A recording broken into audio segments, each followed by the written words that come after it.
சின்மையோட என்ன issues Rafi sir இப்ப போய்கிட்டு இருக்கு? சின்மை விஷயத்துல பாத்தீங்கன்னா பல பேர் பல மாதிரி பேசிட்டு இருக்காங்க. நான் என்ன சொல்றேன்னா, எனக்கு சரின்னு பட்டது உங்களுக்கு சரின்னு படாது, உங்களுக்கு சரின்னு பண்றது எனக்கு சரின்னு படாது. அதை நம்ம எப்படி பிரசன்ட் பண்ணணும் சொல்லுங்க?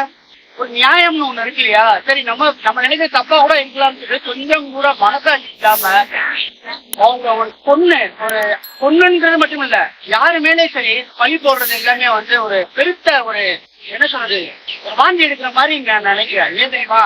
சின்மையை உண்மையிலே பாவங்க. பெண்ணா இருந்து எவ்வளவு போராட்டம் தெரியுமா? அவங்களுக்கு எல்லாரும் சப்போர்ட் பண்ணுங்க ஒழிய, சப்போர்ட் பண்ணாட்டினாலும் பரவாயில்லங்க, நீங்க கம்முன்னு வாயை மூடிட்டு முன்னாடி பின்னாடி கம்முன்னு இருக்கணும். அதை விட்டுவிட்டு அவங்க மேல எவ்வளவு பெரிய பழிலாம் போட்டுருக்காங்க. அட்ஜஸ்ட்மெண்ட் சினிமால ரொம்ப சாதாரணமா போச்சு. தமிழ் சினிமால ஓரளவு பரவாயில்லன்னு நான் சொல்றேன். ஹிந்தி, தெலுங்கு, கேரளா, முன்னாடிலாம் நான் பொறுத்தவரை இந்தியாவிலேயே கன்னட இண்டஸ்ட்ரி தான் ரொம்ப அட்ஜஸ்ட்மெண்ட் சொல்ல இருக்குது. எனக்கு நிறைய ஃப்ரெண்ட்ஸ் இருக்காங்க, நிறைய என்ன சொல்றது லீட் ஆர்டிஸ்டே இருக்காங்க. அவங்க எல்லாம் புலம்புறத என்னால கேட்க முடியுது. நான் அவங்கள வச்சுதான் நான் சொல்றேன்.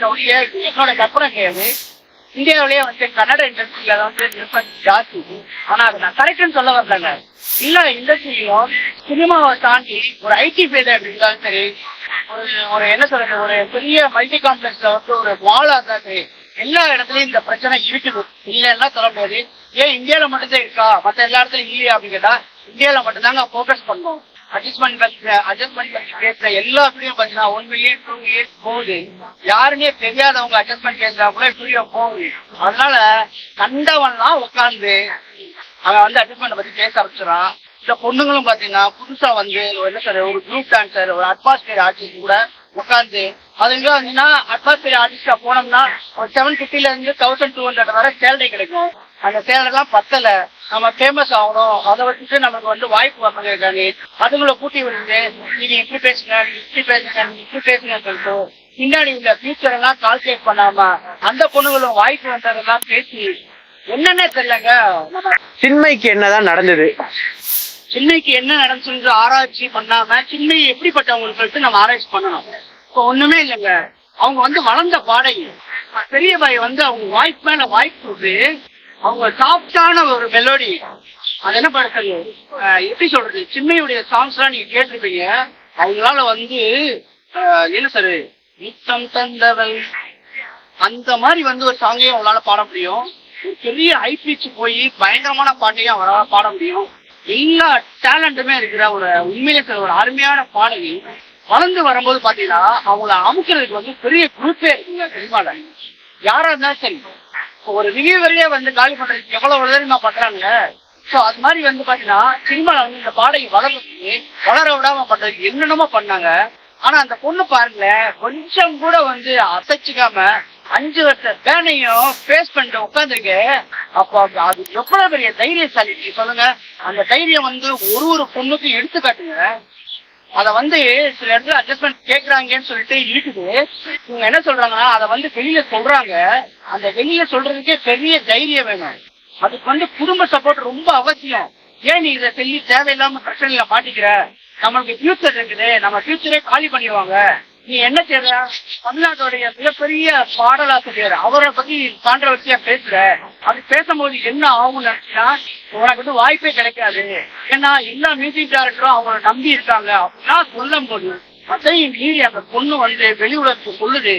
அது என்ன நினைச்சுன்னா நான் சொல்ல வரேன், அது கரெக்டா தான் இருக்கும், தப்பாதான் இருக்கும், அதான் நான் சொல்ல வரேன். ஆனா சொல்லுச்சு. ஓகேங்களா? என்னது என்னோட கேரியர் பாதிச்சாலும் பரவாயில்ல, இந்த மாதிரி ஆட்கள்ல நம்ம வெளியில போய் வெளியில தெரியப்படுத்தணும் அப்படின்னு அந்த பொண்ணு வளர்ந்த பாடகிங்க, வளர வேண்டிய பாடகிங்க, வளர்ந்த பாடகி. இப்ப நயன்தாராட்ட போயிட்டு எவனா ஒருத்தர் தைரியமா போயிட்டு மேடம் அட்ஜஸ்ட்மெண்ட் பண்ணாதே என்னுடைய படத்தை நடிகை கேட்டுறீங்களா? திரிஷாட்ட போயிட்டு எனக்கு இந்த படம் நான் பண்ண போறேன், உங்களுக்கு 6 கோடிக்கு 8 கோடி தரேன், ஒரு படத்துக்கு நீங்க இந்த படத்துக்கு அட்ஜஸ்ட்மெண்ட் கேட்ட முடியுமா? தமிழ்நாட்டை கேட்ட முடியுமா? ஏன் அப்படின்னா அவங்க ஆல்ரெடி எஸ்டாபிளிஷ் ஆயிட்டாங்க. கடைக்கோடி பையன்ல இருந்து என்ன சொல்றது, எல்லாருக்கும் ரீச்ல அவங்க இத பண்ணிதான் பண்ணணும் தேவையில்ல. எனக்கு என்ன கேரக்டர் அதை கூட எனக்கு என்ன டேட் பண்ணணும் அதை வாங்கிக்க, என்னால என்ன பண்ண முடியும் வாங்கிக்க, ஏன்னா என் சப்போர்ட்டை பார்த்து படிக்கிறேன். என்னோட லிமிடேஷனை வந்து நான் வந்து விட்டு கொடுக்க மாட்டேன்னு சொல்லிப்பாங்க. ஏன்னா அவங்க எஸ்டாப்ளிஷ் ஆயிட்டாங்க. ஸ்டேஜ் வந்து புதுசா ஒரு பொண்ணை வந்து ஒரு செகண்ட் ஹீரோயினா தேர்ட் ஹீரோயினா பண்றதுல போய் கேட்டுலாம் தைரியமா. அது வந்து முடிஞ்சா ஓகே சாரி சார் அப்படின்னு போயிட்டே இருக்கும். ஏன்னா அதுக்குள்ள வாய்ப்புகள் இருக்குது, நடந்துகிட்டே இருக்குது. ஆனா அதை நான் சொல்ல வரல. ஆனா சின்னை வந்து நேஷனல் அவார்டு வர வாங்கின ஆளுங்க அவங்க கிட்ட போயிட்டு நீங்க அட்ஜஸ்ட்மெண்ட் கேட்கறீங்க, எந்த வயசுல நியாயம்? அதாவது பென்ஷன் ஒண்ணு வேணுங்க. அவங்க கிட்ட அட்ஜஸ்ட்மெண்ட் கேட்கறதுக்கு முன்னாடி இவங்க வருவாங்களா வரமாட்டாங்களான்னு ஒண்ணு இருக்கு. கூப்பிடுற ஆளுக்கு யாரு எதுக்காடி கூப்பிடுற, இவனுக்கு நம்ம போகலாமா போகக்கூடாதுன்னு ஒன்று இருக்குது. இதெல்லாம் அந்த ஆதரத்தி பேசல தப்புதான்.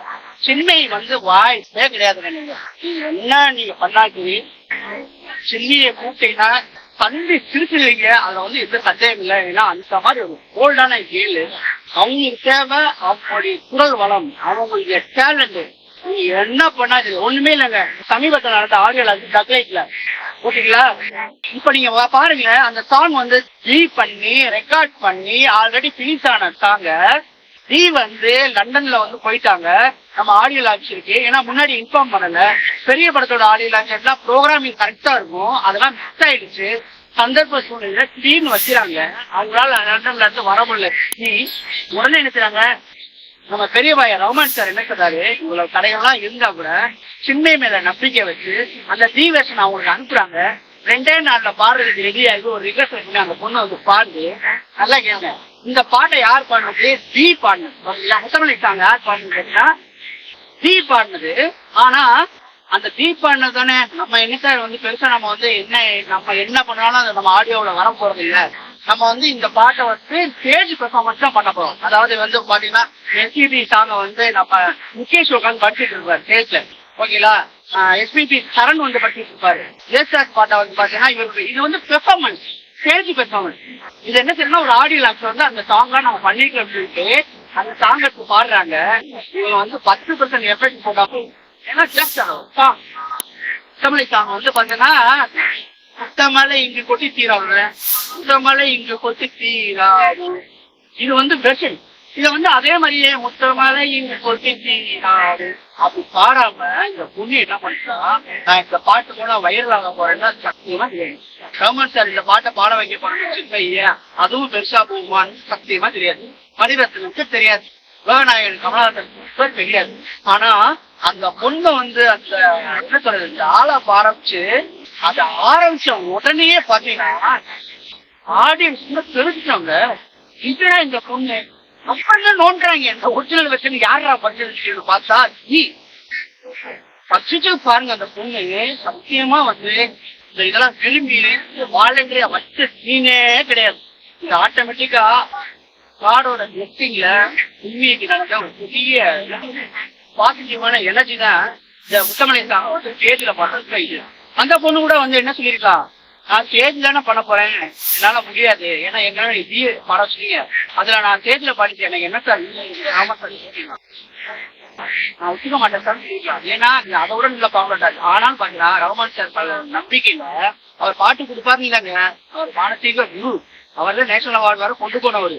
அவருடைய சாங்ல தான் வந்து சின்னி பேர் எடுத்தவங்க. அப்படிங்கும் போது கன்சைன் சமுதாயம் ஒரு சாங் படிச்சு பாருங்க, சான்ஸ் இல்லைங்க. அப்படி ஒரு சின்னை வந்து அவங்க ஆடியோ பாத்தீங்களா வேற ஒரு பாடின சாங் பெர்ஃபார்ம் பண்றாங்க.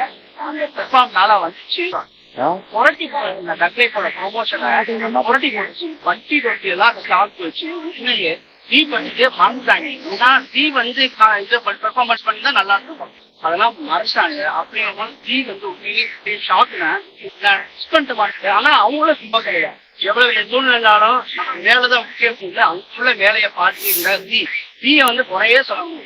ஆனா அப்ப தீ வந்து பாத்தீங்கன்னா அவங்க படிச்ச பாட்டை வந்து இப்போ 2 days அந்த பாட்டை வந்து அவங்க போடுறாங்க. யாரு வெளியிடுறாங்க ஆசிரியர். அப்ப வந்து என்ன சொல்ல வரேன்னா சின்னையோடைய சேலஞ்ச பாருங்க, அவங்க எப்படி இருக்காங்க என்ன இருக்காங்க நம்ம பார்க்க வேண்டாம். அப்படின்னா யாருக்குமே பார்க்கல. பர்சனல் லைஃப்ல பாத்தீங்கன்னா கலாச்சாரத்தோடைய இதெல்லாம் ரொம்ப கிராஃப் வந்து ரொம்ப டவுனா இருக்கு. ஆனா ஆக்டிங் லைஃப்ல இந்தியாவே அவர் தான் நம்ம போகல. இப்ப தக்கலை ஓடலங்க, இந்தியன் 2 வந்து ஓடல. அதுக்கானே அவரோட ரெபுடேஷன் கட்டாயிருந்தீங்களா, அவருடைய கிரெடிபிலிட்டி வந்து பாதிச்சுங்களா? கண்டிப்பா பாதிக்காது. சார் 2 படம் வந்து தோல்வியாச்சுன்னா அவர் எப்பேற்பட்ட நடிகர், அவர் நடிகரே இல்லைன்னு சொல்லிடுவீங்களா? ஏன் அப்படின்னு கேட்டீங்கன்னா அவரோட சாதனைகள் வந்து மலையாளம் இருக்கு. இது என்ன செய்யுது, ஒரு மட்டு மாதிரிங்க. இந்த லாக்லாம் வந்து படம் ஓடணும், கமர்ஷியலா ஹிட் ஆகும், அத பத்தி பிரச்சனை இல்லை. ஆனா இந்த தோல்வியை வச்சுட்டு கமலஹாசன் சார யாருமே பெற்றுக்கூடாது. உலகநாயகன் தான் இந்த படத்தினுடைய படம் வேணா ஓடாம இருக்கலாம், கதை சரியில்லாம திரைக்கதை சரியில்லாம போயிருக்கலாம். ஆனா வந்து பார்த்தா படத்துல கமலஹாசன் சார் என்ன பண்ணாருன்னா அவர் வந்து டேரக்டர். அவர் வந்து பாத்தீங்கன்னா ஹரிசன் சாரை வந்து புதுசா வந்து நாயகன் பண்ணா எந்த அளவுக்கு போச்சு அந்த நம்பிக்கையில இருந்தா வந்து இவர் வந்து பண்ணினாரு. கண்டிப்பா சொல்றேன், இந்த படம் கொஞ்சம் கூடினால கமலஹாசன் வந்து யாருமே ஜெயிக்க பண்ணாங்க. கமலஹாசன் சார் தான் அவரால் சீக்கிரமே மீண்டும் மேல வரணும். இந்த 20 வயசுல கூட வந்து அவர் பாத்தீங்கன்னா அவர் போய் என்ன பண்றாரு, ஏஐ கத்துட்டு வர்றாரு. இதுக்கு அவர் தேவையா? ஏஐ காட்சி போட்ட பண்றது காலேஜ் அது எந்த அளவுக்கு தொழில்நுட்ப இது 6 மாசம் அமெரிக்கா போய் பெரிய அவருக்கு என்ன சொல்றது, பெரிய அரசியல் பிரச்சனை இருக்கு, பெரிய சினிமா பிரச்சனை இருக்கு, இதெல்லாம் தாண்டி 6 மாசம் போய் படிச்சுட்டு வர்றாங்க. அவரை வந்து என்னன்னா அகில உலக நாயகன் அதுதான் ஜீசாரோ நான் ஏன் கத்துக்க அவங்க ஆக்டர் கரெக்டா சின்ன சீட்ல பாத்தீங்கன்னா சின்னையை நம்ம வந்து என்ன சப்போர்ட் பண்ணோம். தயவு செய்து சப்போர்ட் பண்ணுங்க. அதனால விருப்பம் இருக்கா தயவு செய்து யாரும் பேசாதீங்க. இந்த மாதிரி இதெல்லாம் நம்ம பண்றது வந்து நம்ம குடும்பத்தை பண்றோம் அநீதி மாதிரி அது வந்து வெளியில வரணும். ஒரு ஸ்டேஜ்ல பாத்தீங்கன்னா ராதாரவி சார் வந்து பாத்தீங்கன்னா கொஞ்சம் நக்கல் பண்ணிருப்பாரு சின்னையில. அவருக்கு சின்னையை மட்டும் இல்லைங்க, எல்லாரையுமே நக்கல் பண்ணுவாங்க. அதாவது தமிழ் சினிமால வந்து வாய்க்கு மனிதன் நினைச்சதுங்களா கொஞ்சம் கூட தயங்காம கொஞ்சம் கூட பயப்படாம கேட்பவங்க ஒரு 3-4 பேர் இருக்காங்க. அவங்க ஸ்டேஜ் நாகரிகம் பார்க்க மாட்டாங்க. ஸோ அதுல வந்து முதல் ஆலோசனை வந்து விஜய் சார், ரெண்டாவது பாத்தீங்கன்னா அவங்க ராதாரவி சார் தான். கான்ட்ரவர்சியா செம்மையா மாட்டுவாங்க, அதுல வந்து செம்மையா நேக்கா வீட்டு வருவாங்க, எல்லாமே அவங்களுக்கு நடக்கும். ரெண்டாவது ராதாரவி சார் வந்து பெண்கள் சீட்ல வந்து பாத்தீங்கன்னா அவர் பேசுறது பாத்தீங்கன்னா பயங்கரமா இருக்கும். அவர் வந்து பச்சையாவே பேசுவாரு, அந்த மாதிரி ஆளு. அது வந்து அவருடைய நேச்சராவும் போயிடுச்சு. அவர் மாத்திக்க ஆயிட்டாரு. சோ அதனால இனிமே போய் மாத்த முடியாது, வயது முதிர்ச்சிலாம் இருக்குது. சோ அதெல்லாம் வந்து பாத்தீங்கன்னா அவர் சொல்றதுல வந்து கொஞ்சம் நக்கலா இருக்காங்க. நம்ம அதெல்லாம் மனசு இதே கூடாதுன்னு. ஏன்னா சுற்றுலாவுக்கு நடந்த டேமேஜ் இல்லையா, அதை விட வந்து சின்னை வந்து மனசோட ரொம்ப டேமேஜ் ஆயிருக்காங்க. ஆனா அதுல வந்து இந்த முத்தமலை சாங் மூலமா வந்து அவங்க வெளியில வந்துருக்காங்க. தயவுசெய்து நம்ம எல்லாருமே வந்து பயங்கரமா சப்போர்ட் பண்ணணும். சின்னையை பொறுத்தவரை அவங்க டேலண்ட்டும். அப்ப இன்னுமே வந்து தமிழ் சினிமால வந்து இந்த அட்ஜஸ்ட்மெண்ட் அதெல்லாம் இருக்கா? கண்டிப்பா சொல்றேன், அட்ஜஸ்ட்மெண்ட்லாம் இருக்குது. ஒரு மூலையில நடந்துகிட்டே தான் இருக்குது. அது என்னன்னு கேட்டீங்கன்னா மனுஷன் வந்து பெரிய பணத்தை தாண்டி வந்து புகழ விரும்புறவங்க ஆயிட்டோம் நம்ம மக்கள் எல்லாமே. இன்ஸ்டால பாத்தீங்கன்னா இன்ஸ்டாலே வந்து வியூஸ் அப்படின்னா அவங்க என்னென்ன கேட்ட பண்றாங்க சரிங்களா. ஜஸ்ட் இருப்பான் வியூஸே எடுத்தீங்களா, இப்பெல்லாம் வந்து ஒரு வீடியோ போட்டாங்கல்ல 5 நாள்ல 3 லட்சம் வியூஸ் தான் போயிருக்கு. இதெல்லாம் வந்து அவருக்கு பெரிய அவமானம்னா நான் நினைக்கிறேன். ஏன்னா ஒரு நாள்ல வந்து 1 மில்லியன் போக வேண்டிய வியூஸ் பாத்தீங்கன்னா 5 நாள்ல ஒரு வியூஸ் போட்டுருக்காங்களா 3.2 லேக்ஸ் வியூஸ் போயிருக்கு. அப்ப இதெல்லாம் வந்து பயந்து இப்ப என்ன செய்வாங்க பாருங்க, நீங்க நம்புங்க 1 மாசத்துக்குள்ள பெரிய கான்ட்ரவர்சி கிரியேட் பண்ணுவாங்க. அப்பதான் நம்மள பாப்பாங்க. வாழ்க்கை அதாவது பாப்புலாரிட்டிலாம் கடவுள் கொடுத்தது, அது வந்து நியாயமான முறையில போகணும்னு. இப்ப கள்ளச்சி திருச்சி சாதனாலாம் பாத்தீங்கன்னா அவங்களும் எப்படி ஃபேமஸ் ஆனாங்களா, அவங்க வியூஸ் போனீங்கன்னா அவங்க விதியோட இலக்கம் இல்ல அது ஜாஸ்தி ஆகிட்டே போகும். வார்த்தைகள் பாத்தீங்கன்னா ஜாஸ்தி ஆகிட்டே போகும். இங்க வந்து இறங்கிட்டே போகும், கீழே விழுந்து மேல ஏறிட்டே போகும். எதுக்கு? வியூஸ் காணி. சோ இதெல்லாம் வந்து பாத்தீங்கன்னா இது வந்து ஒரு ஃபியூச்சர்ல என்ன ஆகும் தெரியுமா, அது வந்து அவங்களுக்கு எல்லாம் தெரியாம அப்பப்ப பாத்துக்கலாம் என்னடா இது கட்சியில பண்ணாததா இவங்க கம்பெரிஷன் இந்த மாதிரி ஒரு 5-6 பேரை வச்சுட்டு இவங்க வந்து இது பண்றாங்க, சேவ் பண்றாங்க. உண்மையிலே சொன்ன பெருத்த அவமானம்னு சொல்றேன். அவங்க வந்து ஃபியூச்சர்ல எங்கேயோ இந்த மாதிரிலாம் நடக்குமா என்ன சொல்லுது, நம்ம ஃபேமிலி வந்து பார்த்தா என்ன தெரியுது, நம்ம புள்ள வந்து பார்த்தா என்ன தெரியுது, நம்ம பிள்ளைக்கு புள்ள வந்து பார்த்தா என்ன தெரியுது, கொஞ்சம் கூட இல்லாம நம்மலாம் செத்தே போயிருவாங்க. ஆனா அந்த யூடியூப் சாகவே நீங்க எழுதிருக்கீங்க சோசியல் மீடியா புதுசா அறிவு சார்ந்த விஷயங்கள அவங்க கண்டுபிடிச்சுட்டே இருப்பாங்க ஒழிய நம்ம மரணம் நிச்சயம்.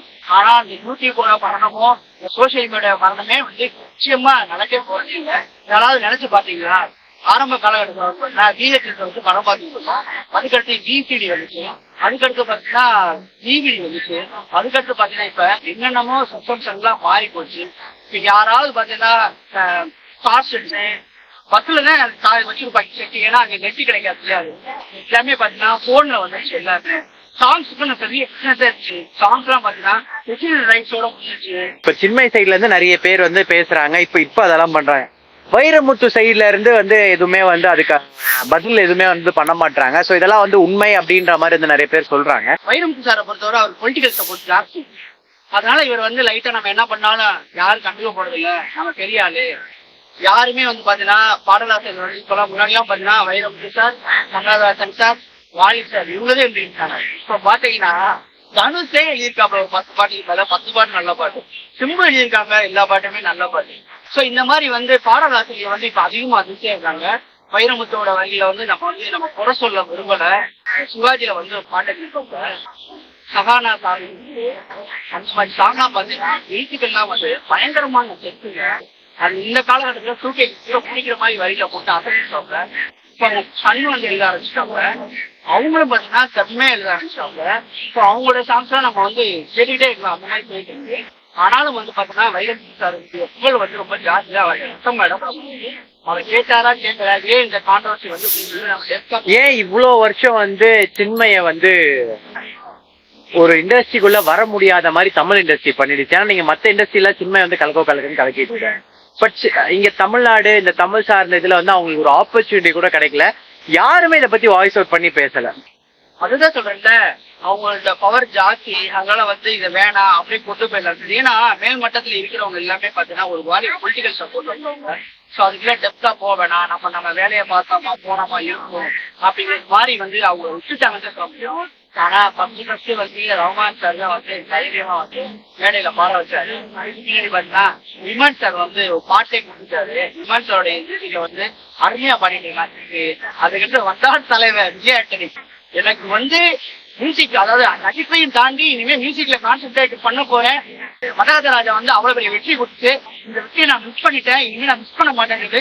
திரும்ப என்ன செய்யறாரு, மியூசிக் டைரக்டர் வர்றாரு. மியூசிக் டைரக்டர் வந்த முதல் பாடலை வந்து சின்ன சொன்னா போல ஏங்க, எத்தனை நாள் தாங்க அடக்குமுறையிலேயே வாழ்ந்துகிட்டு இருக்கீங்க. ஒரு நாள் வெடிச்சு செதறதான் போகுது. வெடிச்சிருச்சுன்னே சொல்ல முடியும். சின்ன நீ பேன் பண்றதா பண்ணிக்கிறா, என்னைய பேன் பண்றதா பண்ணிக்கிறா, ஓகே ரஹ்மான் சாரை பேன் பண்றதா பண்ணிக்கிறா, இனிமே மியூசிக் போடக்கூடாது சொல்லிடுவீங்க. நீங்க மக்கள் சீச்சு கொண்டு விட்டுருவாங்க. அவங்க நீங்க எவ்வளவு பெரிய அரசியல்வாதியா வேணா இருப்பாங்க, மக்கள் சீச்சு கொண்டு விட்டுருவாங்க. இதை நான் சொல்றேன், வந்து ஒரு அளவுதான் நீங்க அடக்குமுறை தூக்கிட்டீங்க. அந்த காலகட்டத்துல வேற, ஆனா இந்த காலகட்டத்துல நடக்குது வேற.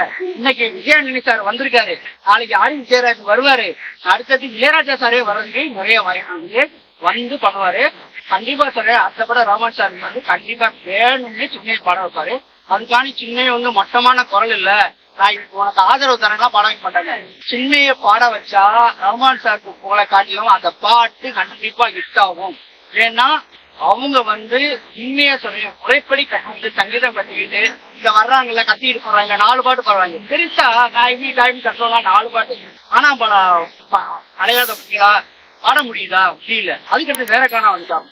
தேவா சார் எல்லாமே பாத்தீங்கன்னா அது கலைச்சிட்டு இருக்காங்க. சோ அதனால நான் என்ன சொல்றேன்னா, இந்திய பாட வச்சா இந்த படத்துக்கு வலுதான் வழிய மைனஸே ஆகாது. இந்த வீடியோ பிடிச்சிருந்துச்சுன்னா லைக் பண்ணுங்க, ஷேர் பண்ணுங்க, கமெண்ட் பண்ணுங்க. ரஃபி தியேட்டரை மறக்காம சப்ஸ்கிரைப் பண்ணிருங்க, பெல் பட்டனை கிளிக் பண்ணிருங்க.